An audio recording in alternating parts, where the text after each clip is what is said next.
Hi, ഈ സീസണിലെ പുതിയ ഫ്രോഡാണ് ഗ്യാസ് സിലിണ്ടർ ബുക്കിംഗ് ഫ്രോഡ്.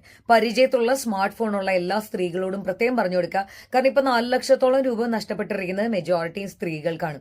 രണ്ട് രീതിയിലാണ് ഇത് വരുന്നത്. ഒന്നാമത്തത് ഗ്യാസ് ഏജൻസി എന്നുള്ള ഒരു മെസ്സേജ് ആയിട്ട് വരും. അതിന്റെ താഴെ ഒരു ലിങ്ക് ഉണ്ടാവും. നമ്മുടെ ഡീറ്റെയിൽസ് കൊടുക്കാൻ പറയും.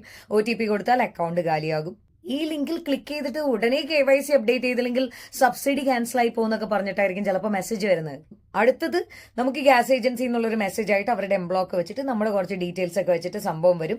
താഴെ ഒരു ഡോക്യുമെന്റ് ആയിട്ട് .apk ഫയൽ ഉണ്ടാകും. അത് ക്ലിക്ക് ചെയ്ത് കഴിഞ്ഞ് കഴിഞ്ഞാൽ ഫ്രോഡിന്റെ ഒരു ആപ്പ് നമ്മുടെ ഫോണിൽ ഡൗൺലോഡ് ആവുകയും നമ്മുടെ ഫോണിന്റെ കൺട്രോൾ ഫ്രോഡുകൾക്ക് കിട്ടുകയും ചെയ്യും. ഒരു അതോറിറ്റിയും നമുക്ക് ലിങ്ക് അയച്ചു തരികയോ APK ഫയൽ അയച്ചു തരികയോ OTP ചോദിക്കുകയോ ക്ലിക്ക് ചെയ്യാൻ പറയുകയോ ഒന്നും ചെയ്യില്ല. വാട്സാപ്പ് വെറും ഒരു സോഷ്യൽ മീഡിയ ചാറ്റ് പ്ലാറ്റ്ഫോം മാത്രമാണ്. ഗ്യാസിന് വേണ്ടിയിട്ടുള്ള നെട്ടോട്ടത്തിനിടയിൽ ക്ലിക്ക് ചെയ്തുവാൻ സാധ്യതയുണ്ട്. നമ്മുടെ പരിചയത്തിലുള്ള എല്ലാവരോടും ഒന്ന് അലേർട്ട് ആക്കുക. Thank you so much for watching this video.